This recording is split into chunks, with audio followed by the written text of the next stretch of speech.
మార్గశీర్ష మాసములో ప్రవేశించాము. ఈ మార్గశీర్ష ఏకాదశి మనకి గీతా జయంతి అని చెప్పి మనము చెప్పుకున్నాం. ఈ మాసము మనకి కృష్ణుడు చెప్పినట్టుగా చాలా ముఖ్యమైనటువంటి మాసము. ఈ సమయంలోనే అంటే మనము చాంద్రమానము ప్రకారముగా చెప్పుకుంటే ఇది మార్గశీర్ష మాసము అవుతోంది. సూర్యమానము ప్రకారముగా మనం లెక్క పెట్టుకున్నప్పుడు ఈ మధ్యలోంచి మనకి ధనుస్సంక్రమణము వచ్చినప్పుడు ధనుర్మాసము అనేటువంటిది ప్రారంభమవుతుంది. అంటే అటు సౌరమానము ప్రకారము చూసినా గాని ఇటు చాంద్రమానము ప్రకారముగా చూసినా గాని ఈ రెండు మాసములు కూడా కలిసి ఉన్నటువంటి రోజులు ఏవైతే ఉన్నాయో అంటే మార్గశీర్ష మాసము ధనుర్మాసము ఈ రెండు కలిసినటువంటి రోజులు చాలా పవిత్రమైనటువంటివి.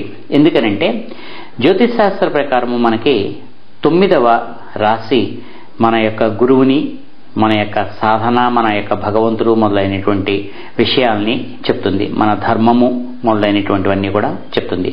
మన భాగ్యము ఇటువంటివి కూడా చెప్తుంది. కానీ ఇక్కడ మనము ధర్మము అనేటువంటి దాన్ని తీసుకుంటాం. అంటే భగవంతుడు అనేటువంటి దాన్ని మనకి 9వ రాశి తెలియజేస్తుంది.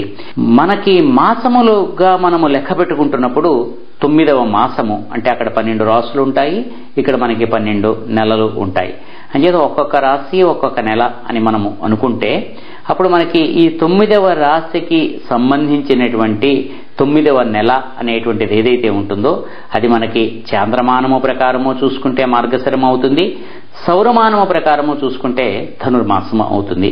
అందుకని 9 అనేటువంటి సంఖ్యకు ధర్మము అనేటువంటి దానితోటి ఉండేటువంటి ఒక సంబంధం ఏదైతే ఉందో దానివలన ఈ రెండు మాసములు కూడా చాలా ముఖ్యమైనవిగా చెప్పబడుతున్నాయి. నిజానికి మనం కనుక పరిశీలిస్తే ఇస్లాము మతము ప్రకారము కూడా 9వ నెల వారి యొక్క క్యాలెండర్ బట్టి రంజాన్ నెల అవుతుంది. అందుకని రంజాన్ అనేటువంటిది ఇస్లాములకు పరమ పవిత్రమైనటువంటి మాసము కింద లెక్క.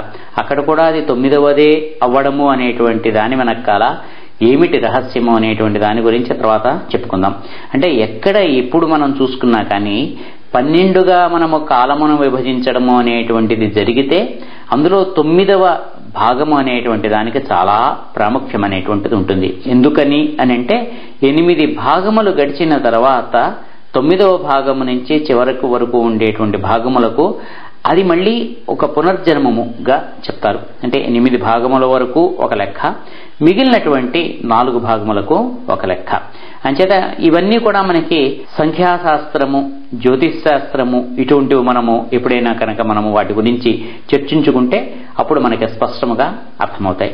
అంటే మనకు ఉన్నటువంటి ఈ శాస్త్రములు కానీ మనకు ఉండేటువంటి ఈ తాత్వికమైనటువంటి ఆధ్యాత్మికమైనటువంటి వారసత్వము కానీ ఏదైతే ఉందో అది ఐసోలేటెడ్గా అంటే వైయక్తికముగా ఏదో ఒకదానికి మాత్రమే సంబంధించినటువంటిది కాకుండా అన్నిటికీ సంబంధించినటువంటి ఒక సమన్వయాత్మకమైనటువంటి పద్ధతిలో మనకి ఇవ్వడం అనేటువంటిది జరిగింది. అందుకని శాస్త్రము అనేటువంటిది నాకు ఈ శాస్త్రము మాత్రమే వచ్చును అనడానికి కుదరదు.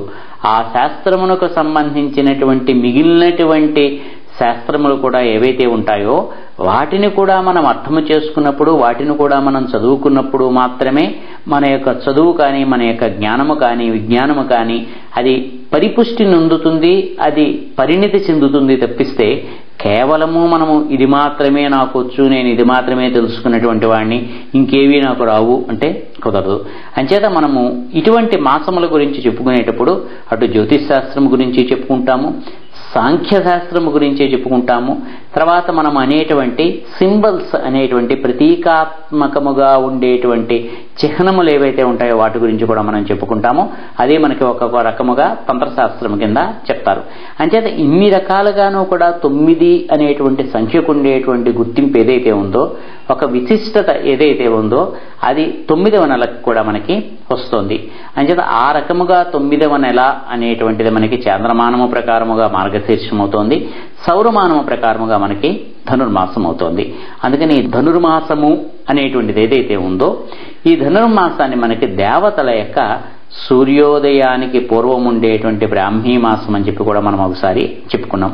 అంటే దేవతలకు సంబంధించినంత వరకు వాళ్ళకి బ్రాహ్మీ ముహూర్తము మనకి ఎలాగైతే ఉంటుందో సూర్యోదయాత పూర్వము ఒక 2 గంటల సేపు చాలా ఉత్తమమైనటువంటి సమయము. ఆ సమయంలో మనము ధ్యానము కానీ, తపస్సు కానీ, జపము కానీ ఏదైనా చేసినా, లేదు పిల్లలు పొద్దున్నే లేచి చదువుకున్నా కానీ చాలా బాగుంటుంది అనేటువంటిది ఏదైతే చెప్తామో అటువంటిది మనము దేవతలకి సంబంధించినటువంటి మానము ప్రకారముగా, అంటే దేవమానము ప్రకారముగా కనుక మనం చూసుకుంటే అప్పుడు ఈ ధనుర్మాసం అనేటువంటిది వాళ్ళకి బ్రాహ్మీ ముహూర్తముగా ఉంటుంది. అందుకని ఈ మాసము మొత్తము ఈ 30 రోజులు కూడా చాలా పవిత్రమైనటువంటివి అని చెప్పి మనం చెప్పుకుంటాం.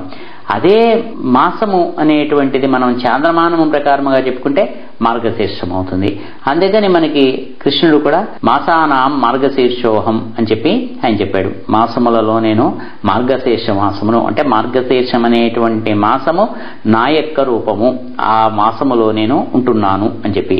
ఇది ఇందాక చెప్పుకున్నట్టుగా 9వ మాసము మన యొక్క భగవంతుడిని సూచిస్తుంది కాబట్టి ఈ మార్గశీర్ష మాసం మనకి 9వ మాసము కింద మన యొక్క భగవంతుడు, మన యొక్క ధర్మము, మన యొక్క ధ్యానము, దేవత ఎవరైతే ఉంటారో దాని కింద చెప్తాం.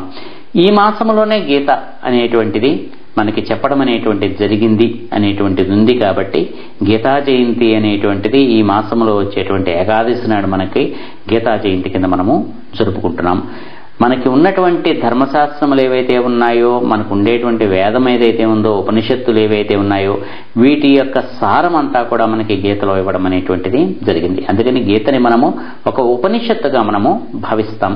అంచేత గీతకు ఉండేటువంటి గొప్పతనం ఏమిటి అని అంటే, ఇది హిందువులకు సంబంధించినటువంటి మత గ్రంథముగా మనము అంగీకరించకపోయినప్పటికీ కూడా మనకి సంబంధించినటువంటి అతి ముఖ్యమైనటువంటి శాస్త్రములకు సంబంధించి, అంటే మన యొక్క తత్వశాస్త్రములకు సంబంధించి, ఆధ్యాత్మికమైనటువంటి విషయాలకు సంబంధించినటువంటి విషయములు ఏవైతే ఉన్నాయో అవన్నీ కూడా మనకి గీతలో పొందుపరచడం అనేటువంటిది జరిగింది.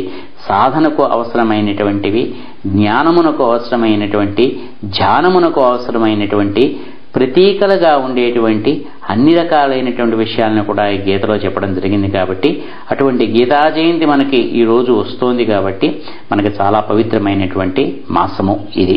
అలాగే దీంట్లో మనకి దత్త జయంతి కూడా మనకి వస్తుంది పూర్ణిమ నాడు. ఈ దత్తుడు, దత్తాత్రేయుడు అనేటువంటిది ఏదైతే ఉందో అది బ్రహ్మ, విష్ణు, రుద్ర ఈ ముగ్గురు యొక్క అంశలకు సంబంధించినటువంటి అవతారముగా మనము చెప్పుకుంటాం. అది అంచేత త్రిమూర్తులు, సత్వరజస్తమస్సులు అనేటువంటి గుణములు అనేటువంటివి ఏవైతే ఉన్నాయో ఈ సృష్టిలో ఉండేటువంటి సమస్తమునకు ప్రతీకగా కనుక మనం ఒక రూపాన్ని కనుక ఊహించాలి అని అనుకుంటే అది దత్తాత్రేయ రూపము అవుతుంది. అంటే ఒక్కొక్క దానికి సంబంధించినటువంటిది మనకి విష్ణువు, రుద్రుడు, బ్రహ్మ అని చెప్పి మనం వేరువేరుగా మనం చెప్పుకున్నా కానీ ఈ దత్తాత్రేయుడి దగ్గరికి వచ్చేటప్పటికి వీళ్ళ ముగ్గురిని కలిపినటువంటి రూపముగా మనము చెప్పుకుంటాం. అందుకని ఈయన ఉండడం అనేటువంటిది కానీ, అవధూత అనేటువంటి ఆయన సంప్రదాయం అనేటువంటిది కానీ ఏదైతే ఉందో దేనికి చెందనిది అన్నీ ఇచ్చేటువంటిది అనేటువంటి సంప్రదాయంగా మనము చెప్పుకుంటాం. ఆయనకు కావలసినటువంటిది ఏదీ లేదు, ఆయన ఇవ్వలేనటువంటిది ఏదీ లేదు. ఆయన ఉండేందుకు సరైనటువంటి చోటు మనము చూపించలేము కాబట్టి ఆయన మనకి ఎవరికీ అక్కర్లేనటువంటి భూముల యందు ఆయన తిరుగుతూ ఉంటాడు. కానీ మనము కనుక అర్థం చేసుకుంటే ఆయన మన మనస్సులోనే ఉంటాడు. అంచేత మనము బాహ్యముగా ఏ స్థానము చూపించలేక ఆంతరికముగా మన మనస్సుని ఆయనకి స్థానముగా మనము అర్పించాలి అనేటువంటిది మనకి ఈయన యొక్క లక్షణము. అంటే లక్ష్మీ వల్లభునిగానే ఆయన సమస్తమైనటువంటి మన కోరికలను తీరుస్తూ ఉంటాడు. కానీ ఆయన ఏ కోరిక లేకుండా ఉంటాడు. అటువంటి మహత్తరమైనటువంటి సంప్రదాయం మనకి ఈ దత్తాత్రేయ సంప్రదాయము. దానికి సంబంధించినటువంటివి కూడా ఈ మాసంలోనే వస్తుందని చెప్పుకున్నాము. తర్వాత వీలైతే మనము గోద గురించి ఇంకొంచెము తర్వాత సంచికలలో మనము చెప్పుకుందాము గాక.